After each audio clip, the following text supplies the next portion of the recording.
Hi, it's me again. Are you a stakeholder in a business? Or are you a board member in a board that is about to take a decision regarding hiring an executive? Watch out. According to a study that was published by PwC in 2014, this decision, when it is wrong, had cost businesses more than $100 billion in losses.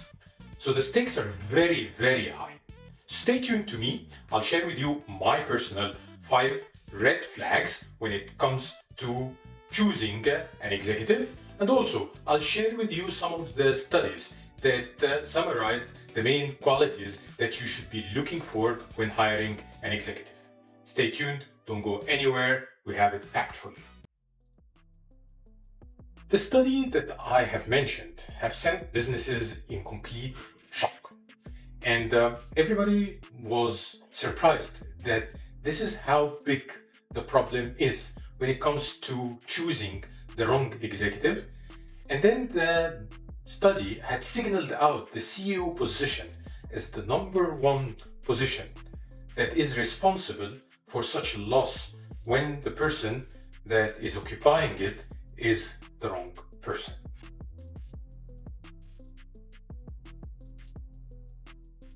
Now, you agree with me that $100 billion is not a small number at all.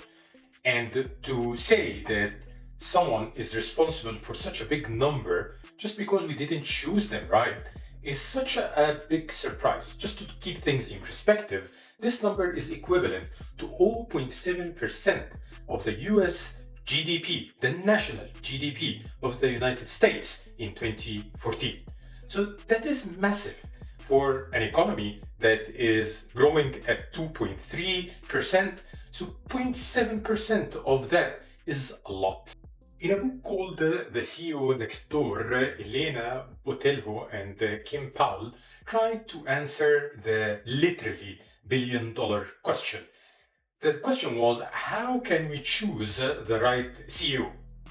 And in the beginning, the natural response was elite schools, strong background, strong historic performance should land us the right person. However, everybody was already doing this, and still we had a gap of $100 billion.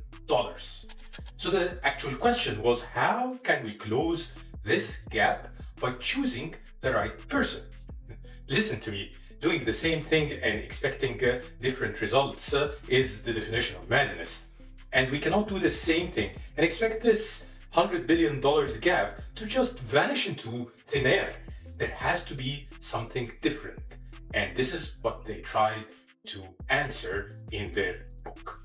And of course, the ladies, just because they're ladies as well, they were successful. And they completely blown up all of the myths that people were depending on in hiring a CEO.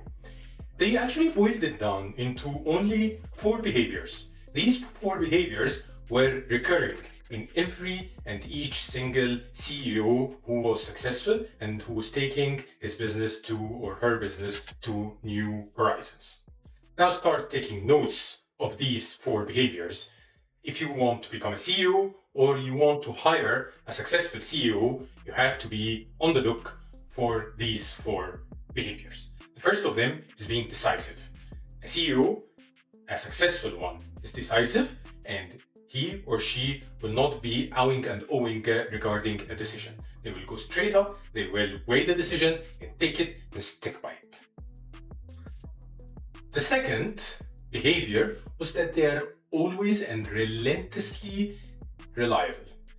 If they promise something, then they make sure that they deliver it, and they will always do this recurring time after time after time to show that they are always reliable, and if they give a promise, then they will come to the party. The third was that they will always engage in impact. So that's to say, they will not just engage for the love of engagement or for the benefits of a long discussion or to pass time.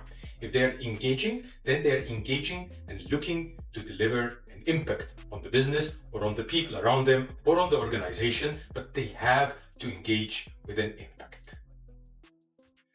The final behavior was that they were boldly adaptive.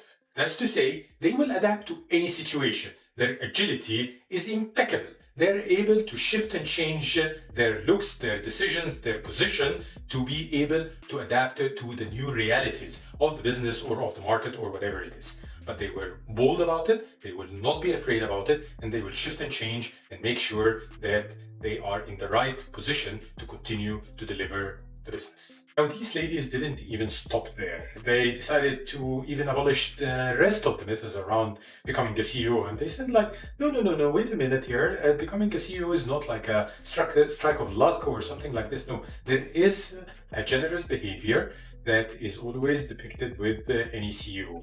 And this behavior, they take it throughout their career, and this is why they land as CEOs inside their organization or in other organizations.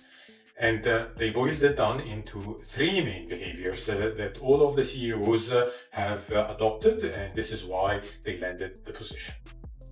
And you'll be amazed at how easy these ladies have summarized the three main behaviors that are adopted by these people who become CEOs eventually.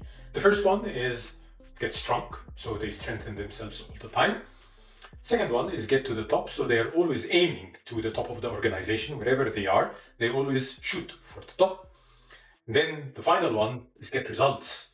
So they are so obsessed by getting the results that they promised that they will get it, and this is how they make sure that they are relentlessly reliable.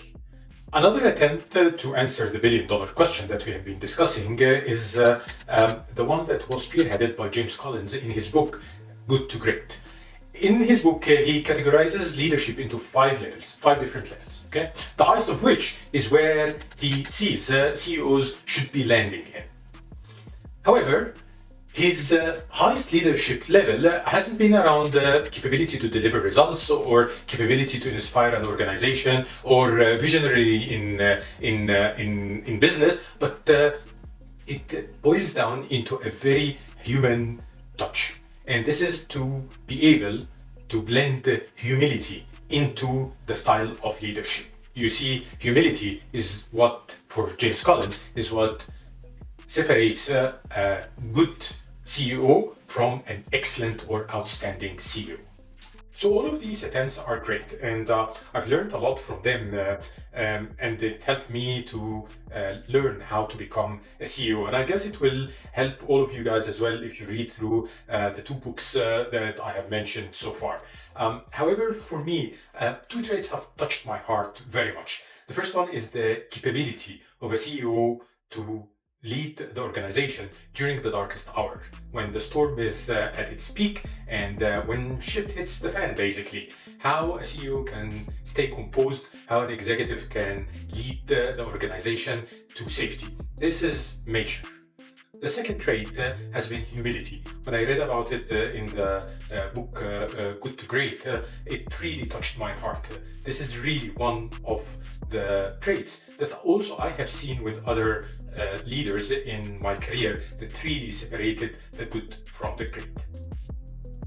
Now, saying this, I still have my own 5 red flags that once I see, I run for the hills. However good this executive is, however his history carries weight, if I see any of these 5 red flags, I completely discount and disqualify the person from coming to a team of executives that I lead or a team of executives that I have a say about who should be hired in.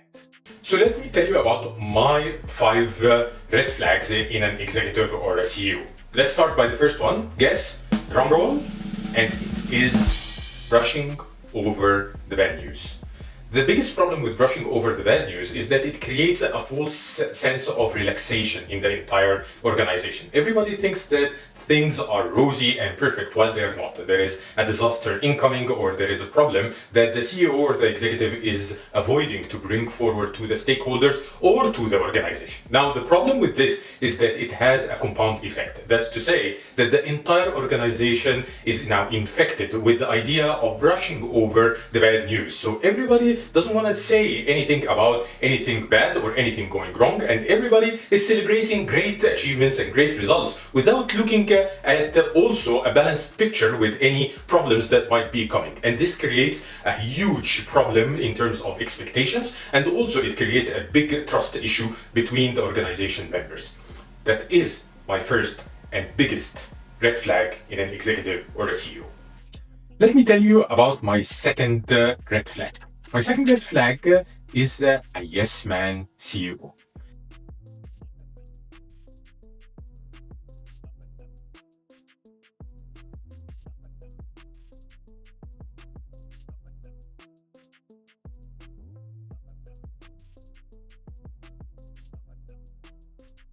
Is a yes man CEO. A CEO who is willing to explore every single idea that comes his way. Look, don't get me wrong. I'm not saying not to explore ideas, but I'm saying here that a CEO has to be choiceful about which idea he will be exploring and which ones he will be disqualifying.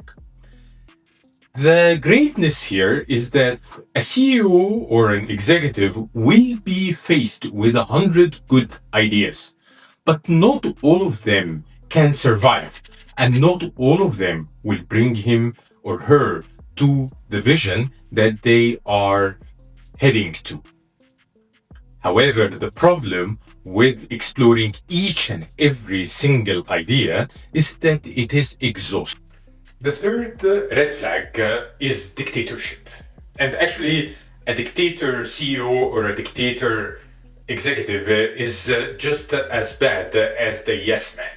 The problem with the dictator is that he or she are always submerged into this monologue with themselves that only they can appreciate. The other problem that they create is that they surround themselves with yes people. And when they surround themselves with yes people, they can only hear their own echo with zero ambition to learn and zero progress. And they end up smothering the business under their own heavy weight. Funny enough, that yes people, we call them in Arabic مطبلاتية, which translates into drummers. So watch out for the dictators. You don't want them in your business, just as you don't want them on top of your countries. My fourth red flag here is the lack of agility. Now, if you remember from our discussions earlier about the book The CEO Next Door, we talked about one of the most essential behaviors that a CEO or an executive should possess is the capability to adapt, or the adaptability. Now, this red flag is exactly the opposite of this. Problem is that when a CEO or an executive is rigid or unable to adapt, he breaks or she breaks. Business is such a vibrant place. There is always something changes. And if you look at even trees, the ones that can shift and bend with the winds are the ones who survive the hurricanes. Now, it's exactly the same.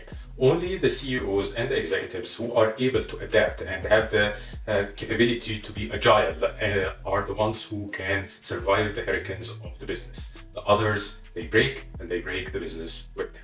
Now, my fifth and last red flag, and it's quite recent as well, is AI savviness. And by AI savviness, what I mean is that an executive or a CEO has to have a vision on how to use AI and how to apply it in his or her organization to take the organization to new levels. They have to understand what it is capable of doing more than just a pathetic chat with a bot. It has to be an in-depth understanding and an in-depth vision of the application of AI and the new horizons that it can open. You cannot be handed a gun, use it as a hammer, and call yourself a good leader. So stay savvy.